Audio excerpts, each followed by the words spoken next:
That is, what I am saying is, necessarily here understand the problem.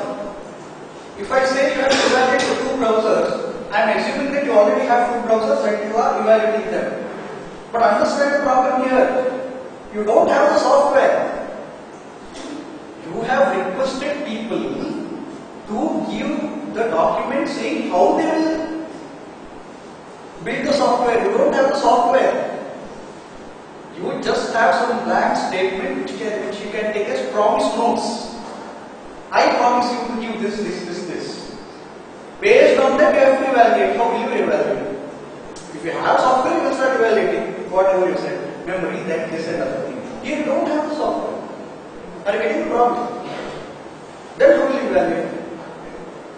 Huh? As in?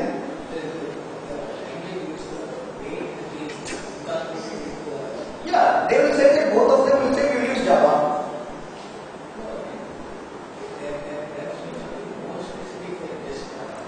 Yeah. What do you think it is?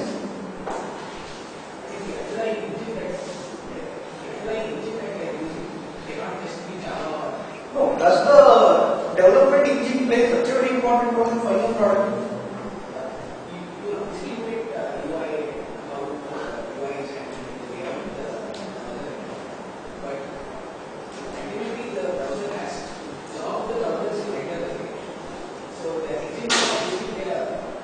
Oh, you are still in browser.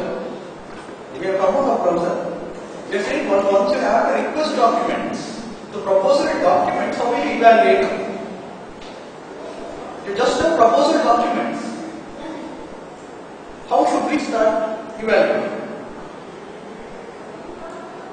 See, this is a very, very peculiar problem. But fortunately for us, this is not a problem which is limited to us. I tell you why. What is the central problem here? Central problem is there is something intangible. Something intangible which you can't see. We can't see software. We can't do anything with it. It does not have physical appearance. It is intangible. We want to derive tangible benefits out of intangible things. Software is intangible. But by using software, we want to derive some measurable benefits. Like I want to improve my sales, I want to improve the efficiency of the company. They are tangible. So the central question is, how do you measure which is inherently intangible, which will promise you to give tangible benefits? Another central question. Please allow me to wander for some time in the luxurious grounds of philosophy. This is not a unique problem to software. The same problem is asked time and again in other fields also. For example, poetry. If I ask a very primary question, what is the use of poetry? What is it? Someone writes. Someone reads. It's intangible in a sense. If somebody asks what are the tangible benefits of writing and reading poetry, what would you say?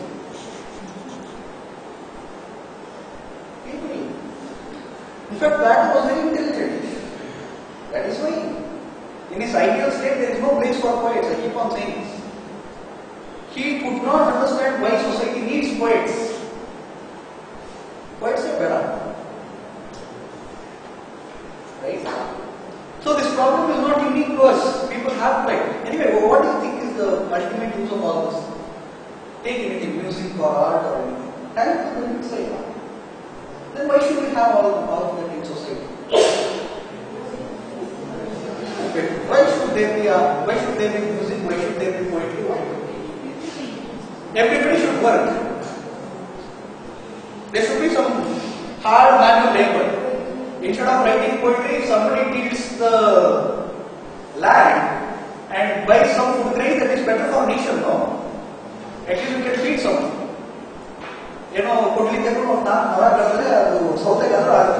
why get poetry? What is the use? There is no tangible benefit. So, but when you convert it to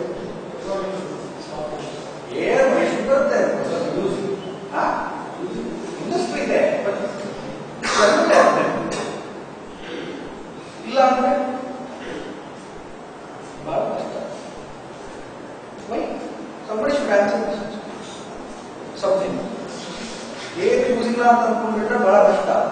If you ultimately decide there is no use of all this, it becomes very difficult. Then we will go one more level deep and question even some of the basic things.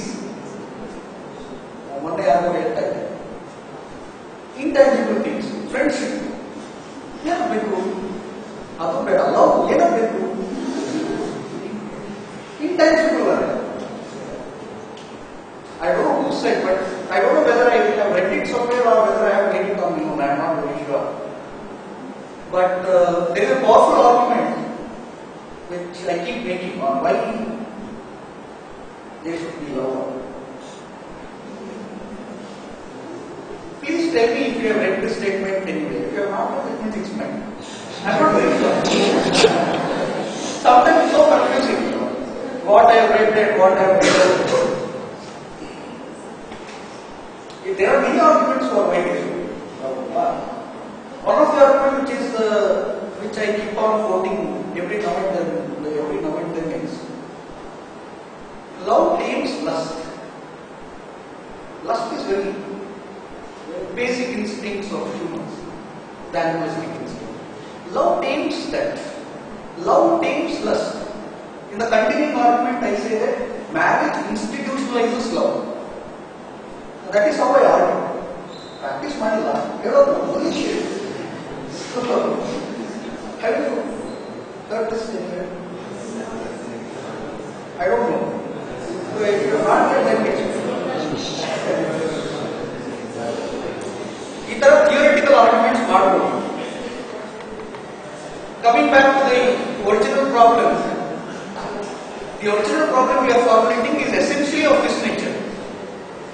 Something as intangible as software, when you have to compare and give a judgment based on their future tangible benefits, we will have problems. And as it is, the whole discussion, since this discussion is very difficult on technical grounds, the whole discussion turned towards the other side, that is, on the economic terms. Why I am making this whole argument is because to tell you that in software it is very difficult to make any sensible argument regarding technical terms. Therefore, the whole discussion turned towards economic terms. Let me simplify the things for you. There are two vendors who are selling jasmine flowers. Jasmine flowers. Identical jasmine flowers. That is technical entry. Technically, fragments is same, everything is same. If that is the case, then how will you start negotiating with them? On issue of price. Because there is no other grounds. Since both of them promise you the same product of the same quality, the only term that is left for negotiation is economics, price. It happens in software. So the whole debate on evaluating the vendor, selecting the software, though it should happen on technical grounds, it cannot happen on technical grounds because of the problems that we have already discussed. Therefore, the sole criteria today on which the world operates is on economic terms.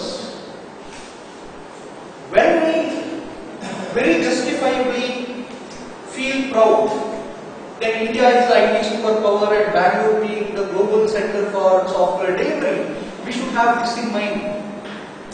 That technology, quality, yes, they are good terms. We are not arguing that they are not. But ultimately, the one factor which has tilted the favor towards us is price and nothing else. We should be very candid about this. And this is not because we have done it. The whole system is working in this way. There is no other way. Of course, everybody wants good quality software. There is no denying into this. But how do we measure? We want good companies to come forward and build the software. But how do we select good companies? On what basis shall I select? Shall I say brand? Somebody said brand when selecting genes. The same thing happens in software. The question of brand. Why do you think software companies are so very obsessed about CMM? Why? because if they have CMM, they will get that stamp which will differentiate them from others. How are two software companies different from each other? There is no way you can differentiate. Two companies, company A, company B, if they are delivering software, we use the same resources, physical resources, the same system, the same IT, software, everything same. Both companies will have more or less same kind of people working in them. So human resource also is not a differentiator. So what could be the potential differentiator? Quality. How do you identify quality? By some measures like CMM or ISO. Why are Indian companies in forefront for accepting CMM? Make a list of companies which has CMM. You will see that 90% of the companies are in India. Microsoft does not have CMM. IBM does not have. Oracle does not have. But Indian software companies have. Why? Because they have to compete in the market and these provide them an edge. The same is true for ISO. MS already has ISO, IITs and IIMs are never worried about ISO. Are you getting the point? Certifications and quality certification today acts as differentiators and nothing else. But again, if you and your competitor both have CMM, then how will you compete? You are left with nothing else but price to compete with. When Reinhard Durban and Carter say that outsourcing and offshoring are the ways in which software development will move in 21st century, they are making a very valid point. It makes no sense for any company in any part of the globe today to make its own software. The best option before them, whatever the law may say, whatever the politicians of that country may say, the best option before them is to outsource their job to a country like India, mainly because of price and nothing else. It makes huge business sense. And all the other things which people speak is meaningless. I had an opportunity to interact with Mr. Vivek Kulkarni. Vivek Kulkarni was the secretary, IT secretary for government of Karnataka in a very fertile period. When IT was coming up in Bangalore, he was the secretary to government of Karnataka.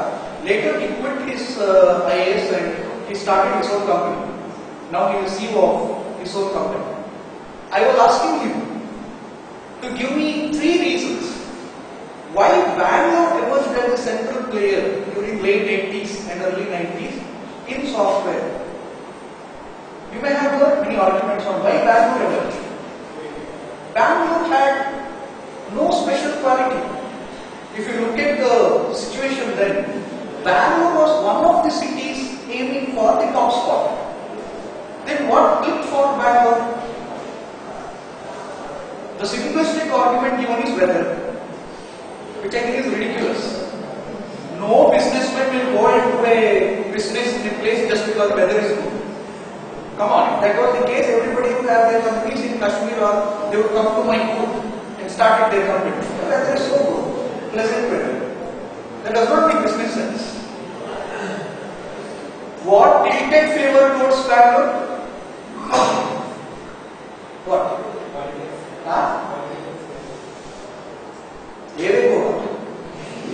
Seriously, yes. Many people feel it very hard to digest the fact that if not for Deve Gowda, Bangalore would not be what it is today. I am not saying that he may have taken a very conscious decision to start the ITPL. I am not saying that. It may have been an accidental decision. Whatever it is, the credit should go to that man.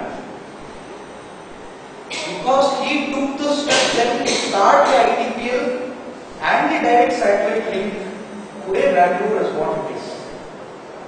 So the favorable political situation, along with the policy framework of IT parks which was started, till then the whole thing goes backward.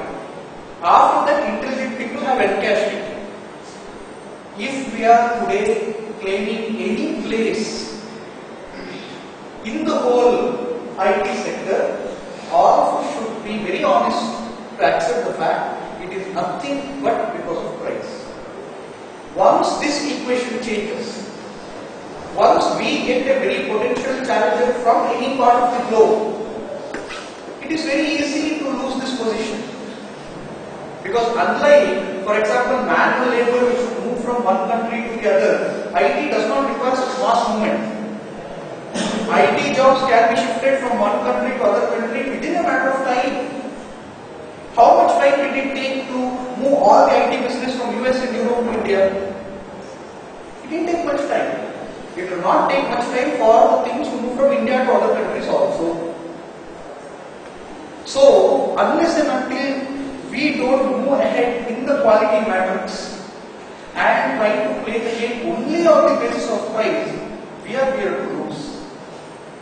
This game which we seem to see today is only temporary. It will not stay permanent with us until unless we don't move ahead in the quality matrix, which unfortunately nobody seems to bother. Okay, so let me conclude today's talk like this. From the business perspective, implementing IT projects is a very crucial thing because IT, as we have discussed, will play a very central role in implementing the whole strategy that I have identified for our business. The options before me are very simple. I should select a potential vendor. I should qualify the bids which he makes. Then select one person to implement that project. Implement the project through the SDLC technique which we have discussed. After implementing the project, we should agree upon the service level agreement. I hope that by the end of this class, you would have understood the basic framework of how IT projects are implemented in real life scenarios. As I keep on saying, you will not appreciate these things until you work on at least one live project. It will look very dry and theoretical. So my earnest request to all of you is, given a chance, if you find a chance, at least in a minor way, get involved in one project, a real life project. That will enhance your knowledge and make you more aware of the things which you have discussed.